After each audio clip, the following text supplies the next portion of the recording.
உலகெங்கும் வாழுகிற தமிழ் உறவுகள் யாவருக்கும் என்றும் எடப்பாடியார் சேனல் வாயிலாக உங்கள் நாஞ்சில் டொமினிக் எனது இதயம் கனிந்த வாழ்த்துக்களையும் வணக்கங்களையும் தெரிவித்துக் கொள்வதில் நான் மட்டற்ற மகிழ்ச்சி அடைகிறேன். இன்றைக்கி நான் பேச இருக்கிற தலைப்பு என்னன்னா, சமீபத்தில் பிரிண்ட் மீடியா என்கிற ஒரு ஆன்லைன் கருத்து கணிப்பு நிறுவனமானது 2026 தமிழ்நாடு சட்டமன்ற தேர்தல் தொடர்பான ஒரு கருத்து கணிப்பை வெளியிட்டிருக்கிறது. இந்த கருத்து கணிப்பு குறித்தே நாம் இன்றைக்கு பேச இருக்கிறோம். ஆக கருத்து கணிப்புகள் என்கிற அடிப்படையில் நாம் பேசுகிற போது, தமிழ்நாட்டில் இருக்கிற அரசியல் கட்சிகள், அது ஆளுகிற கட்சியாக இருந்தாலும் சரி, எதிர்கட்சிகளாக இருந்தாலும் சரி, கருத்து கணிப்புகள் மீது மிகுந்த நம்பிக்கையை வைத்திருக்கிறார்கள். அரசியல் கட்சிகளுக்குத்தான் கருத்து கணிப்புகள் மீது நம்பிக்கை இருக்கிறதுன்னா, தமிழ்நாட்டில் இருக்கிற பொதுமக்களுக்கு கூட கருத்து கணிப்புகள் மீது அளவுக்கு அதிகமான நம்பிக்கைகளை அவர்கள் வைத்திருப்பதை நம்மாலே பார்க்க முடிகிறது. பொதுவாக ஆளுகிற கட்சியாக இருக்கிற கட்சி என்ன பண்ணும்னா, தங்களுக்கென்று சில ஏஜென்சிகளை வைத்துக் கொள்வார்கள்.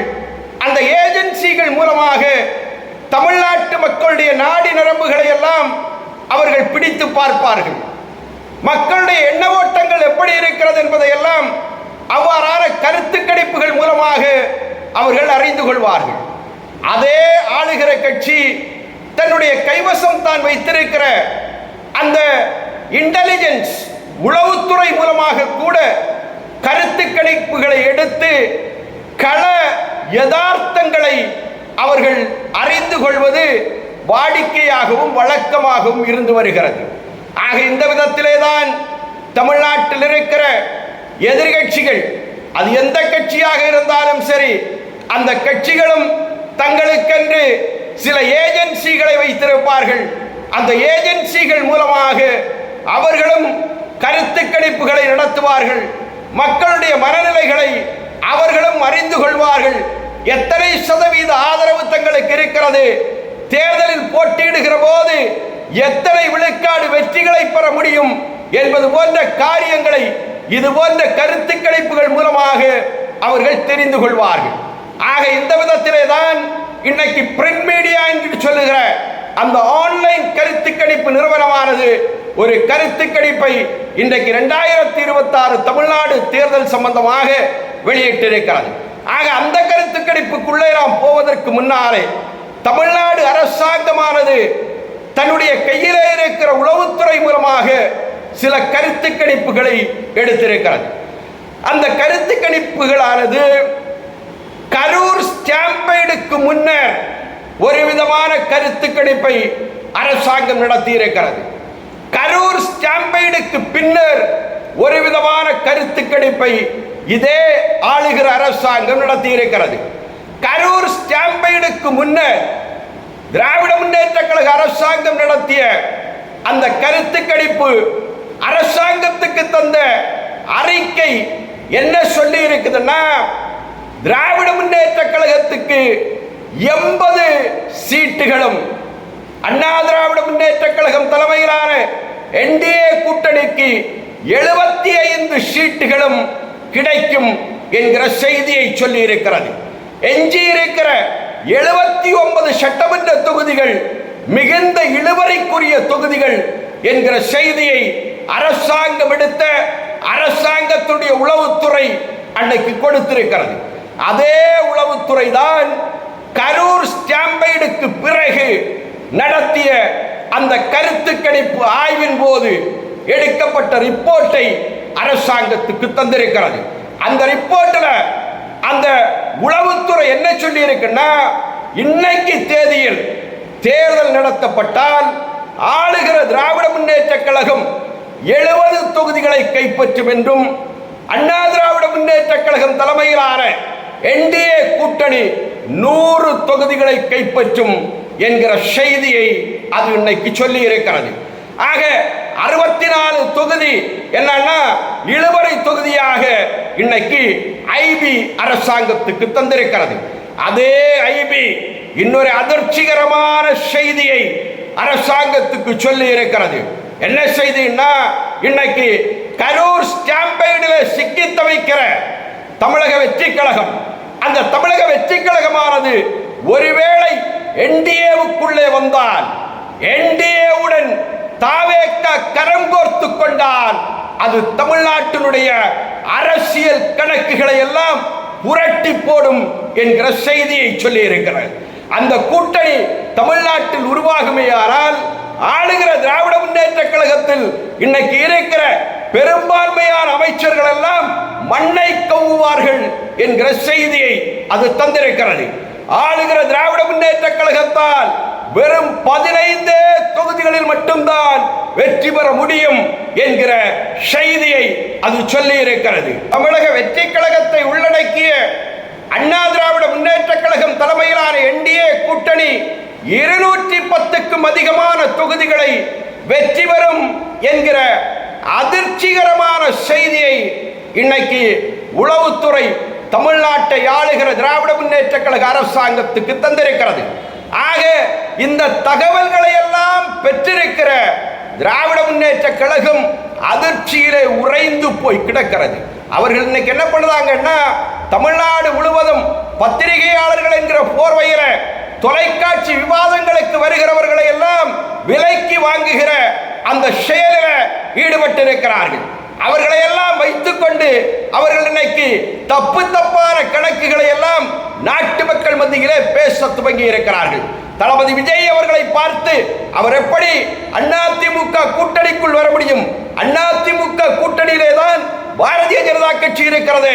பாரதிய ஜனதா கட்சி பொறுத்தமட்டில் தளபதி விஜய் அவர்கள் தன்னுடைய கொள்கை எதிரி என்று பிரகடனப்படுத்தி விட்டாரே, கொள்கை எதிரியோடு இவர் எப்படி கரம் கோர்த்துக் கொள்ள முடியும் என்பது போன்ற அரசியல் கேள்விகளை எல்லாம் இன்றைக்கு ஊடகங்கள் வாயிலாக நாட்டு மக்கள் மத்தியிலே எழுப்பிக் கொண்டிருக்கிறார்கள். அப்படி பேசுகிற அந்த அரசியல் விமர்சகர்கள் ஒன்றை மட்டும் லாவகமாக மறந்து விடுகிறார்கள். என்னன்னா, தமிழ்நாடு அரசியலை பொறுத்தமட்டில் தேர்தல் அரசியல் என்பது வெற்றியை கணக்கு போடுகிற அரசியல், வெற்றிக்காக உருவாகுகிற கூட்டணிகள். ஆக அந்த கூட்டணிகள் கொள்கை அடிப்படையில் ஏற்படுகிறதா என்று கேட்டால் கிடையாது.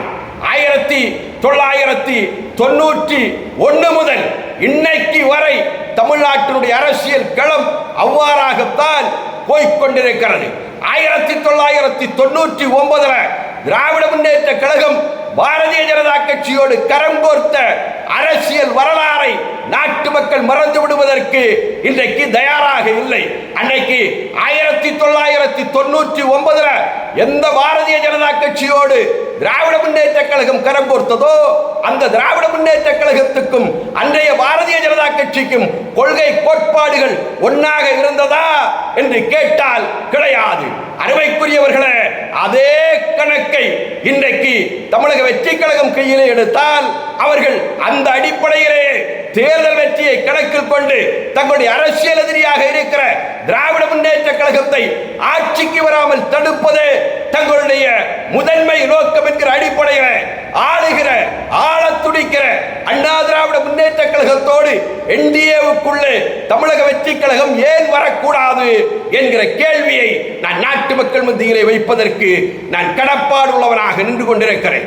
ஆக இந்த சூழலிலே தான் அருமைக்குரியவர்களே, இன்னைக்கு பிரிண்ட் மீடியா என்கிற ஒரு தனியார் கருத்து கணிப்பு நிறுவனம் ஆன்லைன் கருத்து கணிப்பு ஒன்று வெளியிட்டிருக்கிறது. அந்த ஆன்லைன் கருத்து கணிப்புல அந்த நிறுவனம் என்ன சொல்லுகிறதுன்னா, இன்னைக்கு தமிழ்நாட்டிலே தேர்தல் நடத்தப்பட்டால் திராவிட முன்னேற்ற கழகம் ஆளுகிற கட்சி 50 விழுக்காடு வாக்குகளை பெறுமா. அண்ணா திராவிட முன்னேற்ற கழகத்தின் தலைமையிலான என்டிஏ கூட்டணி 22 விழுக்காடு வாக்குகளை பெறுமா. தமிழக வெற்றி கழகம் தனியாக போட்டியிட்டால் தாவேகாவுக்கு 23 விழுக்காடு வாக்குகள் கிடைக்கும் என்கிற செய்தியை அது சொல்லி இருக்கிறது. ஆக இந்த கணக்குகளை பார்க்கிற போது நமக்கு என்ன தெரியுதுன்னா, அந்த நிறுவனம் ஏதோ ஒன்றை மக்கள் மத்தியில் திணிப்பதற்காக அவர்கள் முன்வருவதைத்தான் நம்மாலே பார்க்க முடிகிறது. பொதுவாக தமிழக வெற்றி கழகம் என்கிற கட்சி துவங்கப்பட்ட நேரத்தில் அந்த கட்சியுடைய வீக வகுப்பாளராக பணியாற்ற மரியாதைக்குரிய பிரசாந்த் கிஷோர் என்கிறவர் நியமிக்கப்பட்டார். பிரசாந்த் கிஷோர் அன்னைக்கு நாட்டு மக்கள் மத்தியில் சொன்னார். என்ன சொன்னார்னா, தமிழக வெற்றி கழகத்துக்கு 20% வாக்கு வங்கி இருக்கிறது, 20% வாக்கு வங்கி தாவேக்காவுக்கு இருக்கிறது என்று பிரசாந்த் கிஷோர் சொன்னதை இதே திராவிட முன்னேற்ற கழகத்துக்காக பேசுகிற அரசியல் விமர்சகர்கள் தொலைக்காட்சி டிபேட்டுகளிலே கலந்து கொண்டு கிளி கிளி என்று கிழித்தார்கள். அவர்கள் என்ன கேட்டார்கள், அன்ப்ரூவ்ட் அன்டெஸ்டடாக இருக்கிற தாவேக்காவுக்கு 20% வாக்கு வங்கி இருக்கிறது பிரசாந்த் கிஷோர் எப்படி சொல்லலாம் நாட்டு மக்கள் மத்தியில் என்கிற கேள்வியை எழுப்பினார்கள். ஆனால் அன்றைக்கு அப்படிப்பட்ட கேள்வியை எழுப்பிய அதே திராவிட முன்னேற்ற கழகம், அதே திராவிட முன்னேற்ற கழகத்துடைய தயவில் வெளியிடப்பட்டிருக்கிற இந்த கருத்து கணிப்பு இன்றைக்கு தாவேக்காவுக்கு 23% வாக்கு வங்கி இருக்கிறது என்கிற செய்தியை சொல்லுகிறது. தாவேக்காவை விட ஒருபடி கீழே அதிமுக தலைமையிலான என்டிஏவுக்கு 22% வாக்கு வங்கி தான் இருக்கிறது என்கிற ஒரு செய்தியை சொல்லுவதன் மூலமாக முழு பூசணிக்காவை சோற்றில் மறைக்கிற செயலை இன்றைக்கு தமிழ்நாடு அரசாங்கம் சில நிறுவனங்கள் மூலமாக இன்னைக்கு செய்து கொண்டிருப்பதை நம்மாலே பார்க்க முடிகிறது. அதே நிறுவனம் இன்னொரு தகவலை சொல்லுகிறது. என்ன சொல்லுதுன்னா, ஒருவேளை 2026 சட்டமன்ற தேர்தல் களத்தில் என்டிஏ கூட்டணிக்குள்ளே அதிமுக பாஜக அங்க வகிக்கிற அந்த என்டிஏ கூட்டணிக்குள்ளே தமிழக வெற்றி கழகம் வந்து விடுமையானால் இந்த கூட்டணி 35% வாக்குகளை பெறும் என்கிற செய்தியை சொல்லுகிறது. ஆக இவர்கள் சொல்வதுபடியே பார்த்தால் 22% அதிமுக என்டிஏ கூட்டணிக்கு, 23% தாவேகா கூட்டணிக்கு கூட்டினால் 45 விழுக்காடு வாக்குகள் வர வேண்டும்.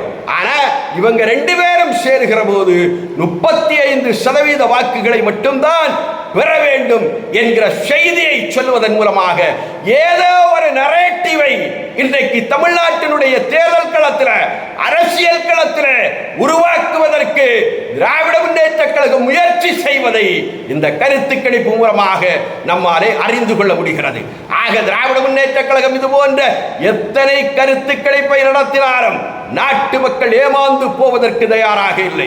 இன்றைக்கு நாட்டிலே இருக்கிற மக்கள், பட்டி தொட்டி எல்லாம் வாழுகிற மக்கள், சாதாரண டீ கடைகளிலே சந்திக்கிற மக்கள், சந்தை போன்ற மார்க்கெட்டுகளிலே சந்திக்கிற மக்கள், பேருந்துகளிலே சந்திக்கிற மக்கள், சாதாரணமாக திருவிழாக்களிலே கூடுகிற மக்கள், அந்த மக்கள் எல்லாம் இன்னைக்கு பேசக்கூடிய ஒரு மிகப்பெரிய காரியம் என்னன்னா, எடப்பாடியார் ஆட்சி பரவாயில்லை, திராவிட முன்னேற்ற கழக ஆட்சியை ஒப்பிடுகிற போது 4.5 ஆண்டு காலம் எடப்பாடியார் ஆட்சி மிகச் சிறப்பான ஆட்சி என்று சொல்லுகிறார்கள்.